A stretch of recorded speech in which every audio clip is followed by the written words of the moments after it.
Welcome back to the Mountain Morning Show. I couldn't be happier than to have from Disney Channel's Andy Mack Show. Asher Angel is here in studio. Hello, buddy. How you doing? I'm great. How are you? I'm thrilled to have you, man. I'm happy. Happy to be here, yeah. Well, good. It's nice to have you here. You're in Utah all the time, and yeah. I don't know why we haven't had you on the program yet, but it's about time. It's about time. Right? Here, yeah. I'm excited to talk to you about Andy Mack and this show because I think for so many young people your age, and I know because I'm doing it to my kids too, yeah. We have, your parents, all of us, have made your lives as complicated as possible. Right? Haven't we? Yeah. I look at all the different family dynamics now and the way families are amalgamated with like their kids, our kids. Maybe, you know, you look at all the different kinds of things, including your show, which is an interesting part of that. The dynamics are odd, and it can be challenging. And I think young people have a lot to deal with already. You add that to it, and how complicated is your life, man? And then you get to do it on TV, which is complicated. Yeah. A whole nother family. Whole nother family. Talk about Andy Mack. This is, looking at this program, I don't want to wreck it for somebody who hasn't seen it, but it is an interesting amalgam. So talk about that. So Andy Mack is about a 13-year-old girl who's trying to make sense of her life. Yeah. And it's really a coming-of-age story. Right. And a lot of people will be able to relate to the show because it's just real life and real events that happen. Disney always has an ability to sort of look, I think, not just you know, to the past. They look very much to the future and certainly the present of what life looks like. It's interesting, isn't it? Their kind of take on it.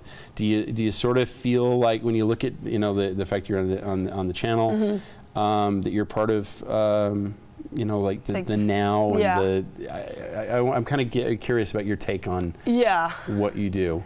Like, I feel like we're really just like a family now. Like, I grew up watching Disney, so it's kind of crazy now to think that I'm on it.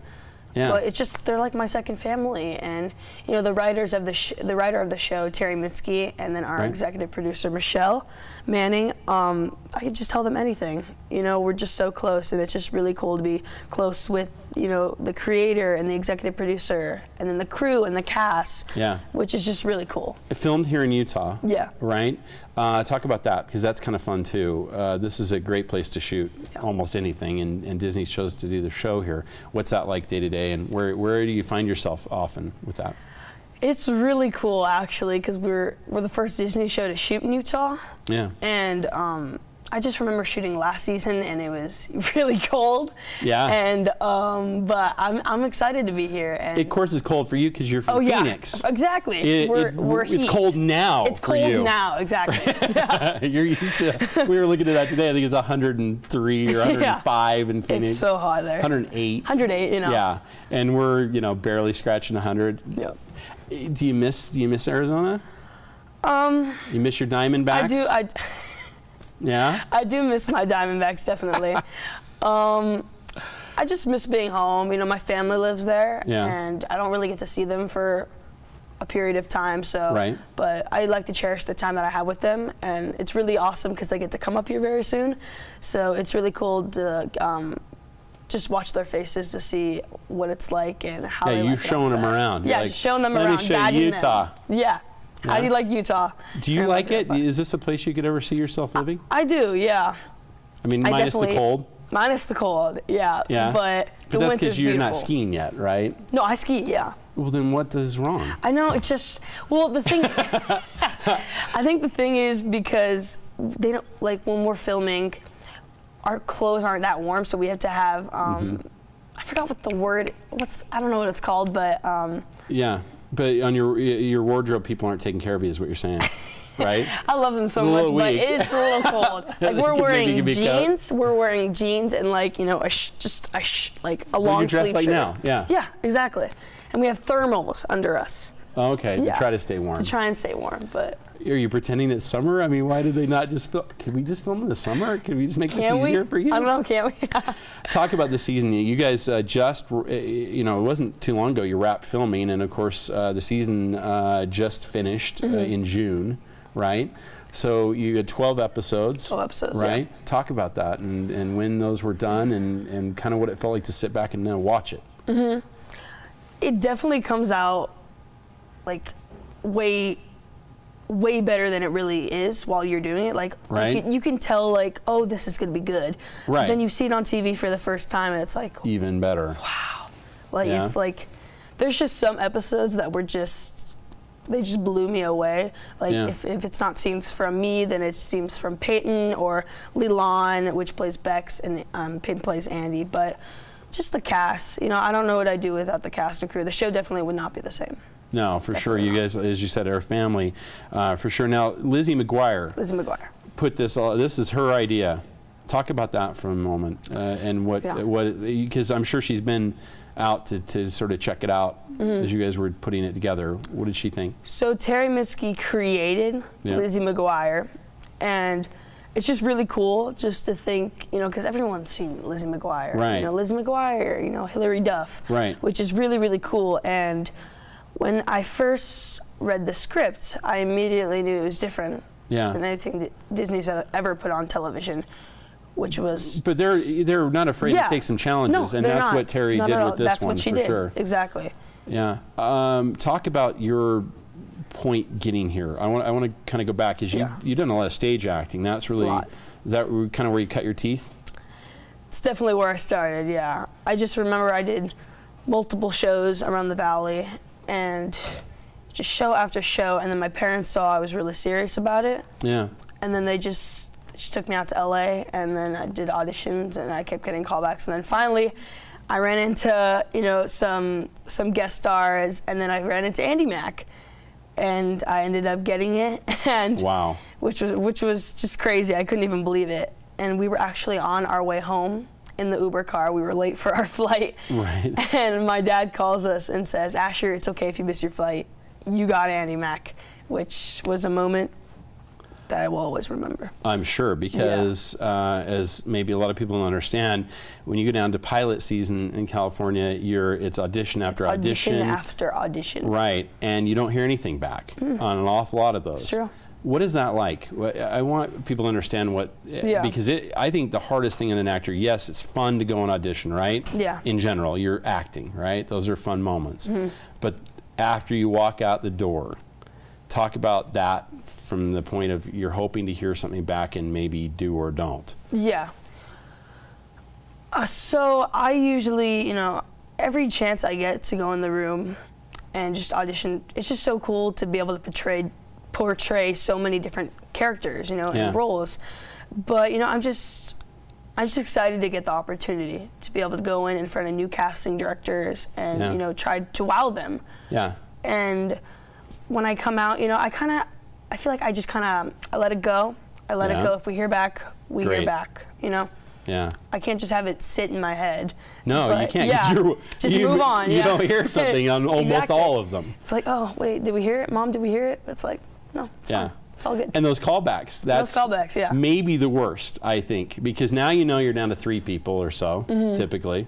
Yeah. And it's all on you well, I shouldn't say that. An awful lot of the time, that's when it's just like, well, does he look like the other people in the show? Yeah. Right? Does he look like part of the family? Nothing you can control at that point. At that point. What's that like? I mean, I think for a lot of people, they don't quite get that. When you go into the callback, you kind of, I feel like when I write, immediately when I go into the room, I'm looking around and like I'm just kind of picturing like if they look like the character or like what they're like, and I kind of, sometimes I talk to them, you know. It's kind of funny because they sometimes look like you're right? Literally. That's another part that's always a little weird of like, wow, these are, okay, so we're all, okay, I get the character. All of a sudden you see it because you're like, oh, these are all people kind of like me. Yeah, but usually we just go in and no one really talks. It's just completely silent. Everyone's with their script going over it. And they call you in the room, you go, and then immediately when you come out, people are just staring at you. Like you're eye to eye with them. Yeah. And every audition has usually been like that. Have you ever felt like you've been sandbagged by anybody? Has that happened yet? I don't know. I would have to. I mean, I've gone through a lot of auditions. I mean, you get in there and they're just like, you know, no one tells you the script's over there. Sign in right there. Sign right there. Right? Yeah, there's been a couple. Yeah. Yeah. There's some people you're like, yeah, you could be a lot more friendly. Yeah, you're probably one of the guys that's pretty friendly though. You're telling other people, giving a little advice. Oh, fill out the thing. Definitely. Sit down. Yeah. These moments when you're doing this, when you think about other people that are also looking to you now, having now sort of found your first role, your big first role, I should say. What's your advice to somebody that is looking to do this for themselves? Yeah. When I was at DST, which is in Arizona Desert Stages Theater, it's really crazy now to think that like my name comes out of all of their mouths, you know, which is like, oh, you know, Asher Angel from Disney Channel's Animag, isn't that crazy that he started here? Which is like, wow. That's got to feel good. It's got to feel good, right? Yeah. Accomplished. And yeah, it's really cool. And just every time because I was counseling, I was going to be a counselor. I was a counselor there at summer camp, and it was just cool. I did like a Q&A. It was fun. All the kids asking me questions, but it's just like how's it like, you know, to be famous? I'm like, do you feel famous yet? No, I mean, no. I'm just a kid right now, but hopefully I'll be up there in a couple of years receiving an Oscar. I think that would be pretty awesome. You've got a high goal. I want to take a quick break. Do you mind sticking around with me for just a minute? Yeah, Because I want to get to know you a little bit. I want the kids to get to know you, so to speak. So come back and ask you 10 really good questions about what you're like as an individual. Can we do that? Yeah. All right. We're going to do that, and we're also going to find out how you can keep up to speed on him, see what he's up to. We'll be back with Asher Angel right after this. Welcome back to the Mountain Morning Show as we continue our conversation with Asher Angel from the Andy Mack Show. And welcome back again as we discuss a little more about who you are a little bit. I think this is always kind of a little fun. So favorite color? Blue. Blue. I'm a blue, yeah. All right. Favorite animal?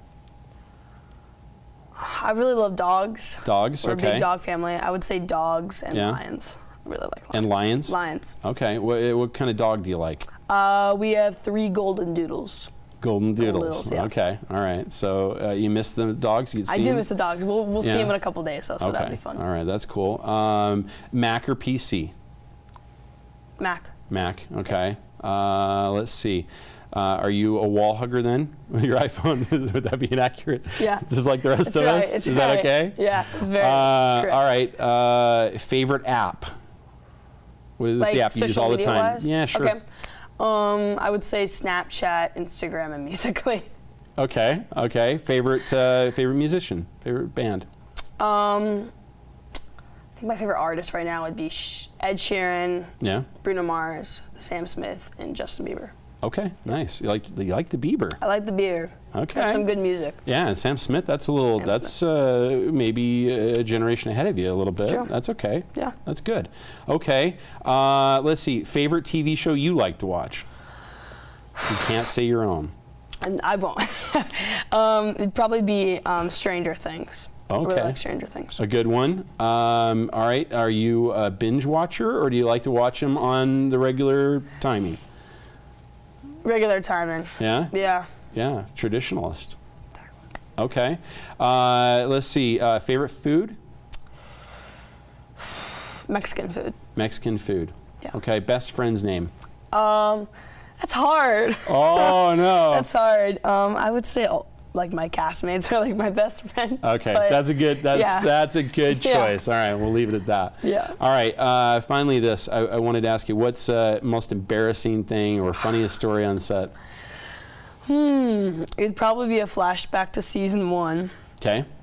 I've told the story quite a few times. Okay. Everyone finds it pretty interesting, but Peyton was working one day. I just wrapped, and we decided to get Airheads. Yeah. And I think we ate like 3 or 4. Like I don't know, it's crazy, but our tongues were blue because Peyton thought she was done, and then they called her back into set. And then, yeah, she got the blue. Oh yeah, and then she started doing her scene, and then everyone was freaking out, saying, oh, "Her tongue's blue, her tongue's Continuity. blue." Continuity. And after that, she had to go into the makeup and hair trailer, and she had to wash it off with like this weird stuff, and she said it was really nasty. And just scrubbing her tongue in there. From that day, well, from us, kind of, Airheads got banned. Yeah, they're banned on the set. They're never allowed to be on set again. All right, most important thing in your trailer? Most important thing in my trailer would probably be a picture of me in the cast. Okay. Yeah. It's a really long thing we have in there. Best writer, if you could put a writer on your contract, thing you have to have on set, what would it be? That's challenging. Green M&Ms? I don't know, actually. Don't have one yet? Okay. No. You're working on that. Working on that. Favorite line? Like, favorite line that you've used so far, how about that? I think it's everyone's favorite line because everyone says it. It's docious magocious. Okay, classic. It's classic. All right, and then lastly, how do we keep track of you? How do we watch it? We go to Instagram. Is that your favorite place for us to keep up? Yeah, Instagram. So my Instagram's just Asher Dove Angel, and then just all my social media is Asher Dove Angel. Okay. ASHERDOVANGEL. All right. As always, I appreciate you being here. Thanks Thrilled for to have had you. We come back after season 2, or maybe middle. Definitely. Maybe while you're filming. Maybe, yeah. Okay, that'd be great to have you here. We can talk, find out what's going on the set, what you're up to, and maybe where it's going. Any spoiler alert? Can you give us anything for next season? Anybody falling in love? I think a lot of crazy things are gonna happen. It's gonna be a season to remember. All right. As promised, Asher Angel is telling you the season to remember. Andi Mack is coming up this year for sure. It's already, of course, repeating on the Disney Channel, so you can take a look at that. I believe episodes 11, 12, and or 10, 11, and 12 are this week, so tune in and check those out on the Disney Channel. Much more to come here on the Mountain Morning Show. We'll be back right after these messages.